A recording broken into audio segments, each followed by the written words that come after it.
6 months into his prime ministership, the resident at Seven Racecourse was warming up to his place in history.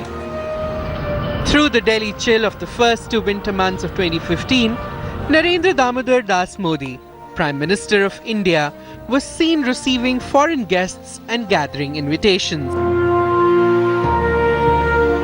In January, he had his newly acquired good friend Barack Obama come over for a spot of parade watching at the Republic Day event on Rajpath. Contingent of the Sikh regiment led by POTUS was the chief guest, and POTUS and PM were almost inseparable in all the attendance ceremonies and events. They walked the lawn, had the tea under the awning. Modi wore a Modi suit to tea that later got auctioned and raised a tidy bit of money for charity. When Obama left, he left an invite behind. February saw Sri Lankan President Maithripala Sirisena come to India on his first ever state visit outside his island nation. Barely a month old in office, Sirisena had in Modi the perfect host to show him around. And when the visiting president headed south for home, he too asked the Indian PM to come calling. As the weather turned in March, so did Prime Minister Modi. He turned outwards. This was phase 2 of taking India to the world. In the next 10 months, the Prime Minister of India would hardly spend a full month at home. He would cover 23 destinations by the beginning of December, an impressive mileage count by any account. Good thing that PMs can't accumulate airline travel miles. First stop, the island paradise of Seychelles. The lovely March sunlight and a picturesque ocean in the background was the perfect setting to boost security cooperation in hope of booting out China's influence in the region. The photos came out very nice in that light. Next stop, next day, Port Louis, Mauritius. PM Modi got photographed commissioning an India-built Mauritian naval patrol ship. Hailing his host country for enriching Hindi literature, Modi waved at crowd and media while Gandhiji's statue remained in the background. Whistle-stop tour of island nations continued with the Indian Prime Minister taking up President Sirisena at his word. In Colombo, he set another record, becoming the first Indian Prime Minister to visit the once civil war-ravaged northern region of Jaffna. Connecting this vast region by land and sea, our two countries can become engines of regional prosperity. I also assure you of India's full commitment to development partnership with Sri Lanka. We see this as a responsibility of a friend and a neighbor. A fortnight later, his island nation tours, Modi was off again. Duty and diplomacy called. The PM went to Singapore to attend the state funeral of Lee Kuan Yew, the legendary leader and founder of the city-state. After the funeral, it was business as usual. India and Singapore have been together at many crossroads of time. Our relationship is written in the pages of history. We stood together in friendship at the dawn of freedom, and we reached out to each other in a partnership of shared hopes. Singapore's success became an inspiration of Indians. March taken care of, April beckoned on the 9th day of the new month.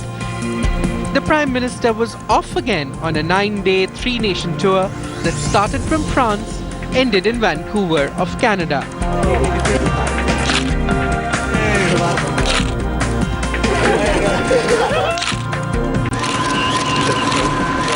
In between clicking selfies, Modi bagged France's support to back India's bid for permanent post in UN Security Council, and clinched a deal to buy 36 Rafale fighter aircrafts. 36 Rafale jets fly away condition में जल्द से And got French President François Hollande to announce an investment of more than $2 billion in India.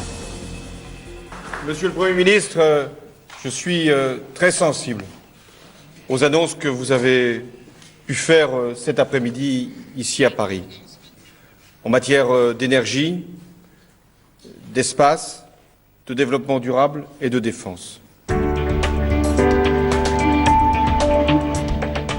Once he landed in Germany, confident and with his muffler blowing in the wind, Modi pitched headlong into his favorite Make in India pitch.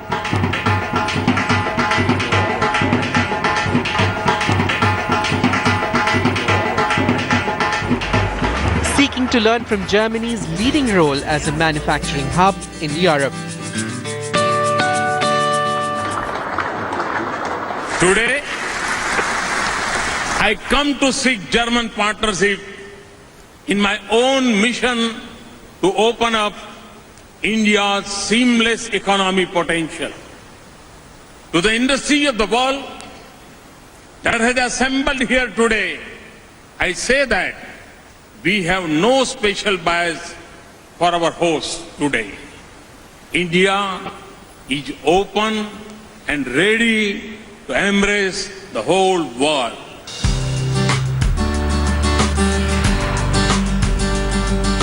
With Teutonic promises of cooperation under his belt, the Prime Minister crossed the Atlantic to land on the cold shores of Canada to a very warm reception. This was the first bilateral visit to the Maple Leaf country by an Indian Prime Minister in 42 years. The very next day, Canada's biggest uranium producer, Camco, signed a $280 million 5-year deal to supply to Indian nuclear reactors. Then followed some 15-odd MOUs from IT to security to railways to aviation between India and Canada.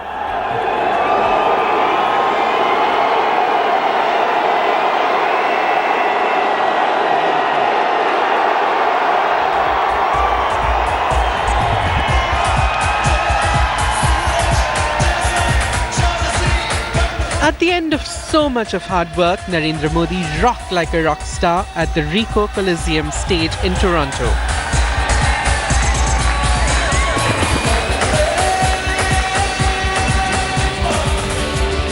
Icing on the cake was when Canada returned a 900-year-old Khajuraho temple structure in the famed Parrot Girl style. Modi returned home, his bag full of pleasant experiences.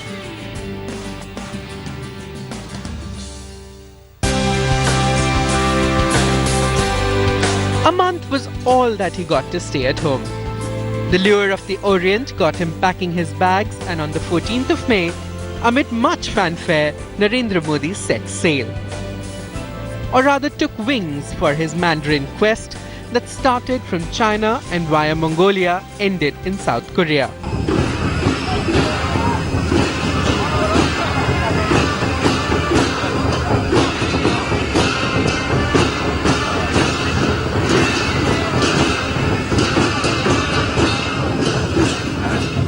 To break the ice at the airport itself, he warmed up to this small girl, cracked a joke, and made China his friend.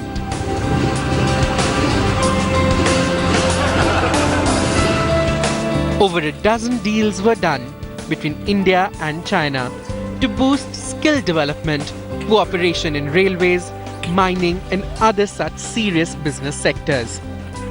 $22 billion worth of business pacts were signed just in Shanghai.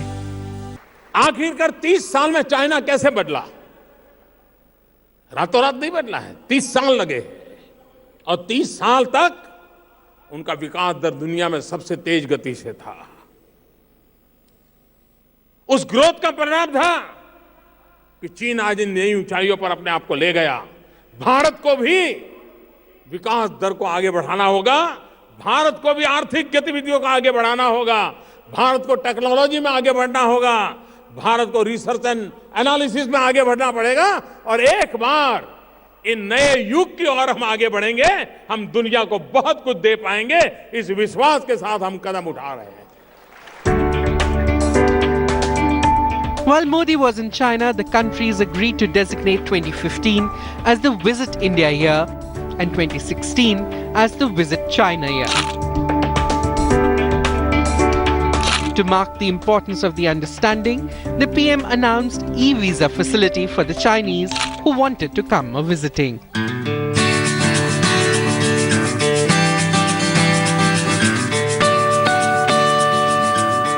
Next, Modi went to where no Indian Prime Minister had ever been before, Mongolia. He took some selfies here dressed up as a Mongolian person with a Mongolian horse, another first for Modi and India. On his last stop at Seoul of South Korea, the air was somber as Modi peered at all the heavy equipment at the heavy industry shipyard model spread out in front of him.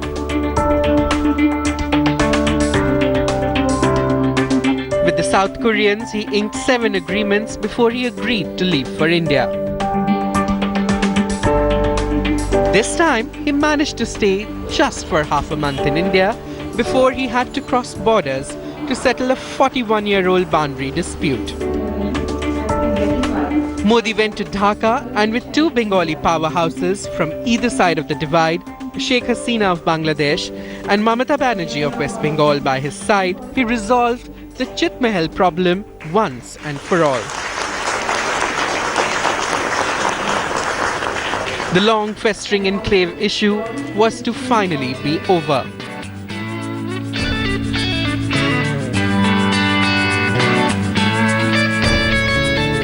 Half the year gone, 11 destinations bagged.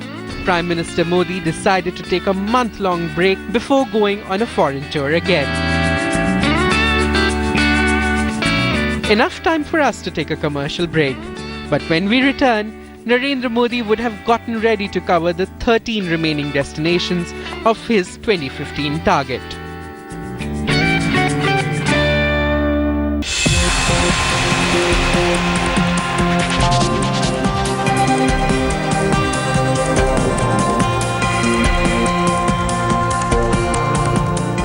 In the heat of blistering Delhi summer, July saw Prime Minister Narendra Modi pack his woolens for a trip to Russia and some Central Asian countries for a good 12 days.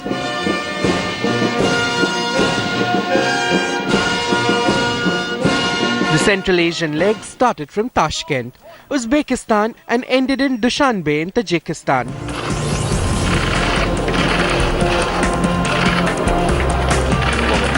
In between, he packed in for a quick 3-day visit to Russia to attend the 7th meeting of BRICS and Shanghai Cooperation Organization. In the city of Ufa, where the meetings were being held, all eyes in South Asia got drawn to Modi-Sharif handshake. The neighbors met on the sidelines and smiled at each other and shook hands to a promise to resume Indo-Pak dialogues. On this tour, Modi made India's pitch for Central Asia to link southwards in the post-Cold War scenario. After Russia, Modi was back on his Central Asian itinerary, mixing diplomacy with hard-nosed economic posturing. His push for India to be admitted into the Uzbekistan, Turkmenistan, Oman, Iran transport corridor for natural gas was naturally welcomed. For the Central Asians, Modi's India comes as a viable third option, away from the 2 big daddies in the region, Russia and China.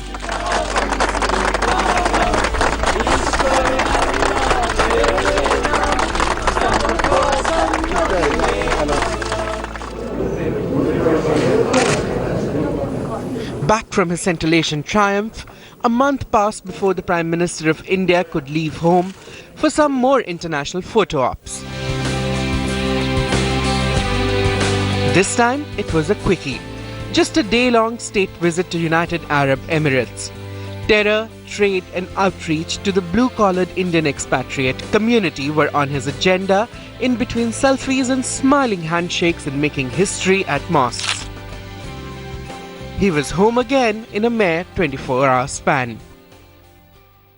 September saw Narendra Modi off again on another very important trip that started in Dublin, Ireland, and then went across the Atlantic all the way to the Silicon Valley of United States. The Ireland trip, by his own admission, was short but historic. As soon as Modi landed in Dublin, he tweeted, "From India to Ireland, strengthening ties and deepening cooperation." At the end, he secured not only a jersey with his insignia at the back, but also support for India's claim to being a world power.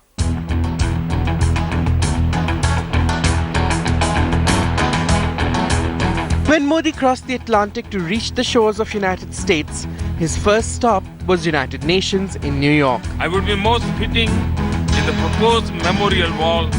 He batted strongly for India's permanent seat at the UN Security Council. The legacy of that sacrifice is shared by 3 countries present here. Next stop Silicon Valley, and Narendra Modi was in his element, It's an honor to welcome you to connecting with Americans in a way that no other Indian Prime Minister did ever before. I want to ask you a personal question. People may not realize this, but there's actually a number of things that we have in common. One of them is that family is very important to me and to both of us. And in fact, both my parents are actually here today. So welcome, guys.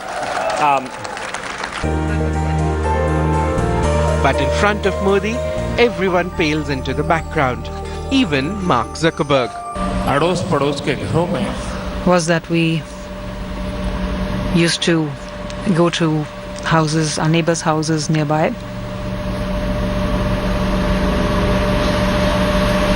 बर्तन साफ करना, We used to clean the dishes, fill water.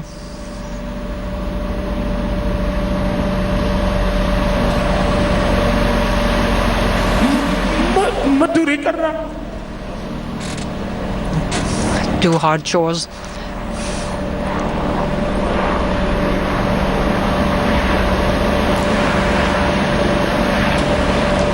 आप कल्पना कर सकते हैं कि एक माँ ने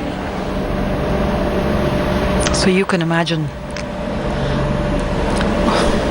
what a mother had to do. Tears in his eyes, tears in their eyes. Modi won over the Indian diaspora and made his American best friend POTUS proud of their friendship before returning home for a much-deserved break of more than a month.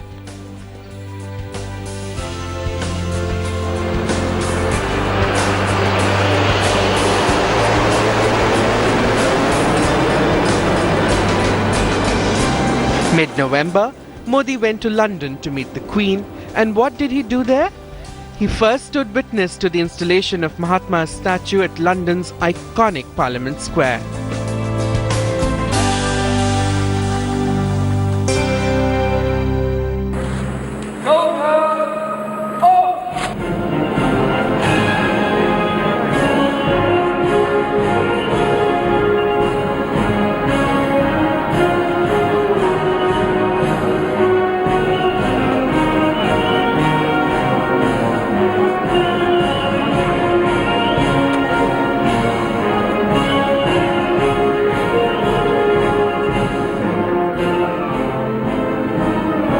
At Buckingham, he had tea with Queen Elizabeth II for his dinner, and for dinner, his host was his British counterpart.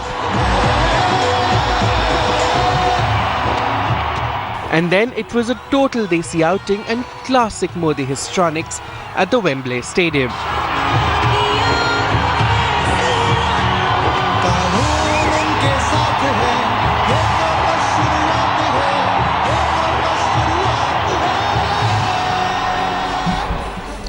Next stop, Turkey.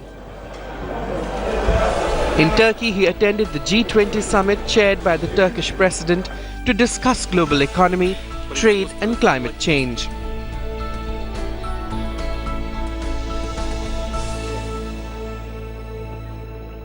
After Turkey, it was Malaysia that saw Modi zoom in and out on a quick 2-day visit to attend the ASEAN-India summit and the 10th East Asia summit.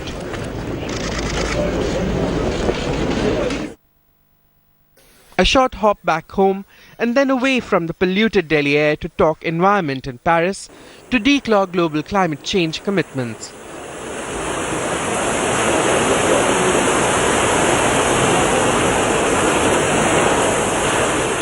Standing on stage with all the leaders of the world, Prime Minister Modi's second Paris trip had no time left over for any sightseeing or selfies.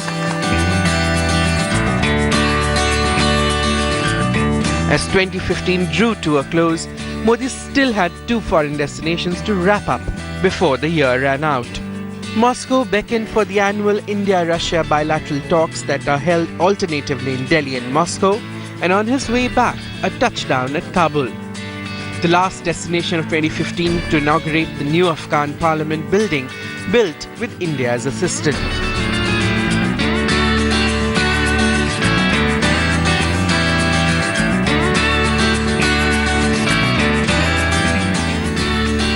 What began with Seychelles in March ended with Afghanistan in the last gasp of December, earning Narendra Modi the distinction of being the Prime Minister who has packed in more destinations into a year than any Prime Minister before.